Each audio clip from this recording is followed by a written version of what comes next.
siang anak-anak. Siang. Gimana kabarnya hari ini? Baik.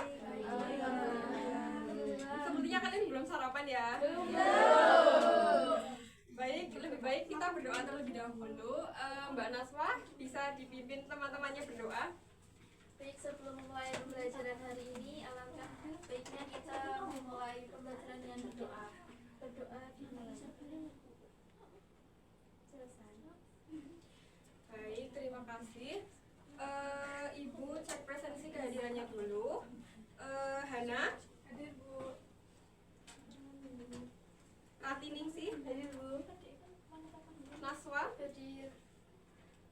Nabila, Hadir. Nurisha, Hadir. Septi, Hadir. Silvi, Hadir. Febri, Hadir. Nurul, Hadir. Vidi, Hadir. Asifa, Hadir. Ivan. Sakit.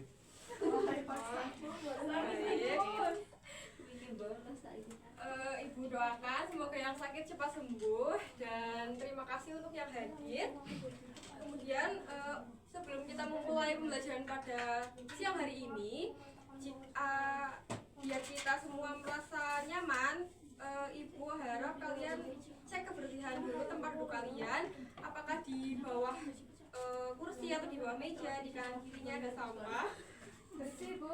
Ya baik, alhamdulillah kalau bersih. Nah kalau begitu, jadi di pertemuan sebelumnya kalian sudah mempelajari teks argumentasi. Kemudian kalian sudah mempelajari tentang membaca kritis teks argumentasi, kemudian ide pokok teks argumentasi. Nah nanti hari ini itu juga masih akan membahas tentang teks argumentasi. Tapi sebelum itu, Ibu memiliki tebak-tebakan dulu untuk kalian, biar kalian itu mengerti sedikit apa yang akan kita bahas pada siang hari ini. Nah, jadi tebak-tebakannya itu nanti Ibu akan menyatakan sebuah kalimat dan nanti kalian akan menebak apakah kalimat tersebut merupakan sebuah fakta atau merupakan opini dari Ibu. Bisa dipahami? Nah, jadi kalimat yang pertama yaitu tempe merupakan makanan yang terbuat dari hasil fermentasi kedelai yang memiliki nama Latin Rhizopus oryzae. Nah, jadi dari kalimat Ibu barusan, apakah kalian bisa mengidentifikasi apakah kalimat tersebut merupakan fakta atau opini? Bisa. Jadi kalimat tersebut fakta atau opini? Fakta. Baik. Jadi jika kalimat tersebut fakta, bagaimana dengan kalimat yang berikut ini? Ibu menyukai baju Asifa yang Asifa kenakan hari ini karena warnanya terlihat bagus. Nah, jadi apakah itu merupakan kalimat fakta atau kalimat opini dari Ibu? Opini. Jadi kalian bisa membedakan fakta yang mana dan opini yang mana secara sederhana. Nah, jadi pembelajaran kita pada siang hari ini yaitu menemukan kalimat fakta dan kalimat opini dari teks argumentasi. Nah, kemudian Ibu akan memberitahu tujuan pembelajaran kita pada siang hari ini yaitu agar kita semua bisa membedakan kalimat fakta yang ada dalam teks argumentasi dan juga kalimat opini yang ada di dalam teks argumentasi. Nah, tujuannya apa sih? Kenapa kita harus mengetahui perbedaan di antara keduanya dan mengapa itu penting? Nah, jadi di dalam teks argumentasi itu secara keseluruhan itu berisi tentang opini dari si penulis. Nah, tetapi opini dari si penulis itu juga didasari dari fakta-fakta yang ada. Nah, jadi kita harus mengetahui bagaimana fakta itu dan bagaimana opini. Bisa dipahami sampai sini? Bisa. Nah, jadi metode yang Ibu gunakan pada pembelajaran siang hari ini yaitu metode STAD atau Student Teams Achievement Division. Nah, nantinya Ibu akan membagi kalian ke dalam kelompok sederhana, kelompok kecil. Nah, nanti Ibu akan membagikan LKPD juga atau lembar kerja peserta didik. Nah, di lembar kerja itu nanti ada teks argumentasi berjudul Ketahanan Pangan pada Masa Pandemi COVID-19. Nah, nanti juga ada 2 soal yang akan kalian diskusikan secara berkelompok. Ibu bagikan terlebih dahulu LKPD-nya ya. Yang ini kelompok 1 dan yang ini kelompok 2. Nah, bisa kalian perhatikan dulu di LKPD tersebut ada teksnya dan juga ada soalnya ya. Nah, jadi ibu minta tolong kalian membaca teks yang ada itu berurutan, dimulai dari sini dulu, nanti urutan ke sana ya. Satu paragraf, satu anak. Nah, jadi paragraf pertama silakan dibaca Nabila. Dari ini ya Bu. Ya, paragraf pertama. Pandemi COVID-19 mengajarkan kepada kita bahwa ketahanan pangan nasional sangat penting ketika negara lain tidak dapat melepas cadangan pangan ke pasar global. Organisasi Pangan dan Pertanian Perserikatan Bangsa-Bangsa atau FAO memperingatkan kepada negara-negara anggotanya untuk menjaga ketersediaan pangan nasional di negara masing-masing. Ya, lanjut paragraf 2. Walaupun stok pangan secara global cukup, karena pandemi COVID-19 mengharuskan karantina total atau sebagian wilayah, setiap negara anggota harus bisa mencukupi kebutuhan pangan rakyatnya. Situasi ini memberi tekanan berat pada rantai pasokan pangan karena perdagangan global menjadi terbatas karena banyak negara menutup pelabuhan dan perbatasan. Dalam negeri sendiri, produksi pangan melibatkan jejaring petani, pasokan sarana produksi, pengolahan pasca panen, logistik, dan distribusi, hingga perdagangan eceran. Jika salah satu mata rantai terhambat, pasokan pangan juga akan terganggu. Dari kedua alasan tersebut menjadi hal yang tidak mudah bagi negara-negara yang mendapatkan pangan dari pasar internasional. Situasi itu menjadi lebih berat bagi negara yang mengimpor pangan dalam jumlah besar karena penduduk yang banyak seperti Indonesia. Ya, selanjutnya paragraf terakhir. Oleh karena itu, pandemi COVID-19 makin menegaskan tentang pemahaman kita bahwa ketahanan pangan harus kita perluas jika Indonesia ingin memiliki kedaulatan pangan khususnya dan kedaulatan negara pada umumnya. Ya, terima kasih. Nah, baik, setelah membaca teks argumentasi yang terdapat di LKPD tersebut, sekarang kalian tinggal berdiskusi bersama kelompok kalian ya. Nah, nanti jika ada yang merasa kebingungan atau ada sesuatu yang ingin ditanyakan, boleh bertanya pada ibu, nanti ibu akan membantu. Baik, dimulai dari sekarang dan waktunya itu 20 menit ya. Ya Bu.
Ya, jadi kayak itu adalah kalimat fakta. Itu di situ kenalan saksi dan ketela sebagai pengganti beras kepada masyarakat menurut dan patut dilakukan. Nah, ini dalam soal apakah kalimat ini fakta atau bukan? Nanti yang dinilai itu kalian dikari.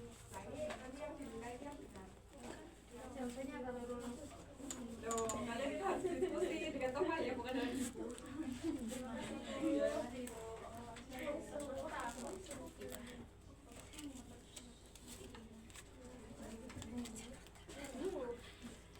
Nah, ini yang nomor 2 kan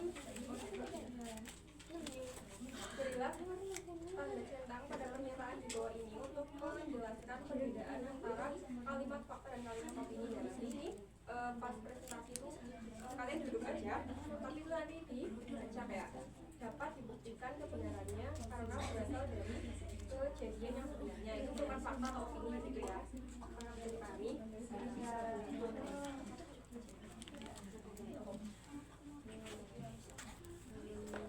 baik anak-anak, apakah sudah selesai semuanya?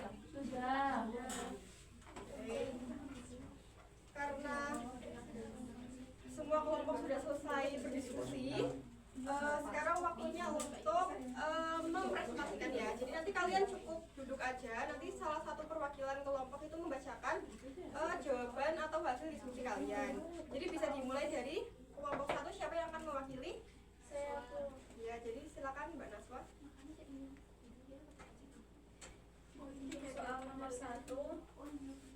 Pada kalimat pengenalan saku dan ketela sebagai pengganti beras kepada masyarakat mendesak dilakukan. Kalimat tersebut termasuk apakah kalimat tersebut termasuk kalimat fakta? Jawabannya adalah salah. Ya.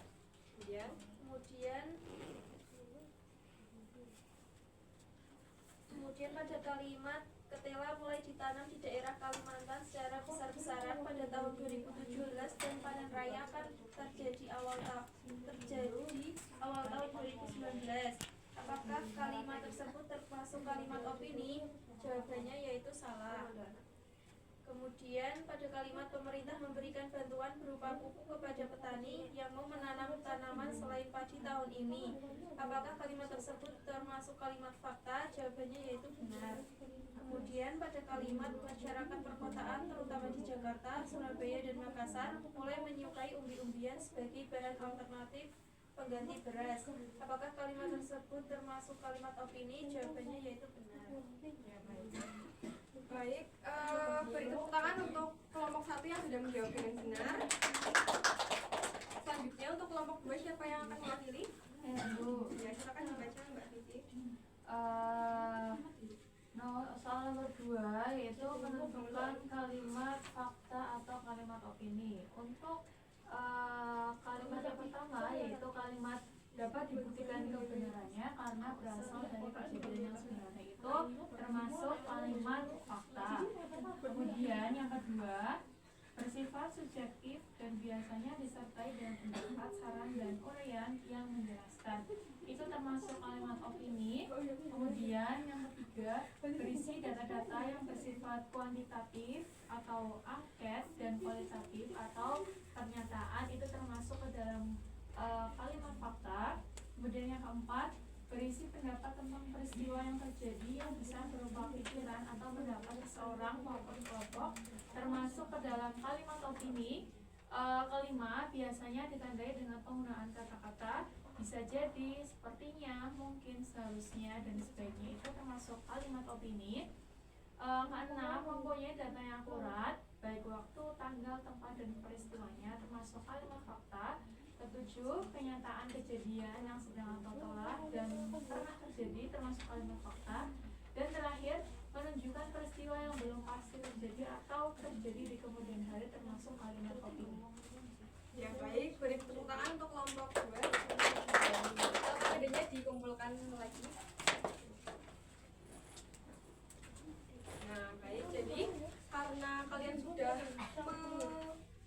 berhasil untuk mengerjakan soal dari Ibu anggap pembelajaran pada siang hari ini sudah berhasil dilakukan. Nah, sekarang Ibu akan membaca memberikan refleksi atau evaluasi tentang pembelajaran kita pada siang hari ini. Nah, jadi dari materi yang sudah kita pelajari yaitu tentang kalimat fakta dan kalimat opini, apakah kalian semuanya sudah paham?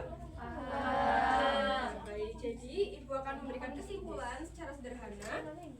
Nah, kalimat fakta itu adalah kalimat yang dapat dibuktikan kebenarannya. Kemudian kalimat fakta itu berisi data, baik itu kualitatif maupun kuantitatif. Kemudian kalimat fakta itu juga bersifat akurat, meliputi waktu, tanggal, tempat, dan lain sebagainya.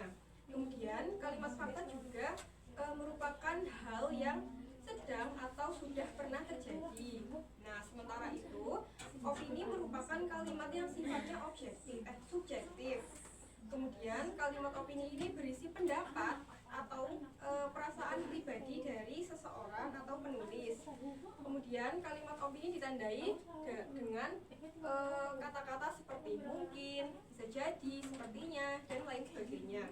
Kemudian kalimat opini juga berisi hal yang belum pasti terjadi untuk kedepannya. Nah, kemudian untuk penguatan dan tugas lanjutan, Ibu harap apa yang kita pelajari pada siang hari ini dapat bermanfaat bagi kalian semua. Dan kemudian untuk kedepannya Ibu harap kalian tetap bersemangat untuk menjalani kelas. Kemudian yang sakit juga sembuh. Kemudian kalian juga selalu excited untuk bertemu dengan Ibu di hari-hari selanjutnya. Amin. Kemudian untuk tugas lanjutannya itu Ibu akan memberikan lembar kerja, dan ini individu ya. Kalian itu mengerjakannya sendiri, tetapi kalian bisa mengerjakannya di rumah, dan pertemuan minggu berikutnya itu kalian bawa dan kalian kumpulkan ke Ibu. Apakah bisa dimengerti? Bisa. Bagikan dulu ya.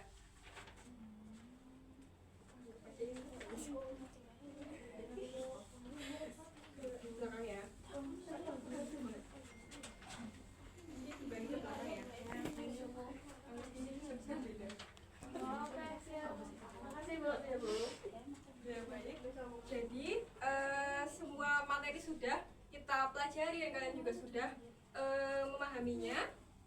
Jadi Ibu anggap pelajaran hari ini sudah kita selesai laksanakan. Kemudian Ibu akan menutup pembelajaran pada siang hari ini. Mari kita tutup dengan bacaan hamdalah bersama-sama. Alhamdulillahirobbilalamin. Nah, jadi Ibu cukupkan. Apabila ada kesalahan dari tutur atau perbuatan Ibu mohon maaf, dan juga semoga kalian tetap semangat. Ibu tutup. Wassalamualaikum warahmatullahi wabarakatuh.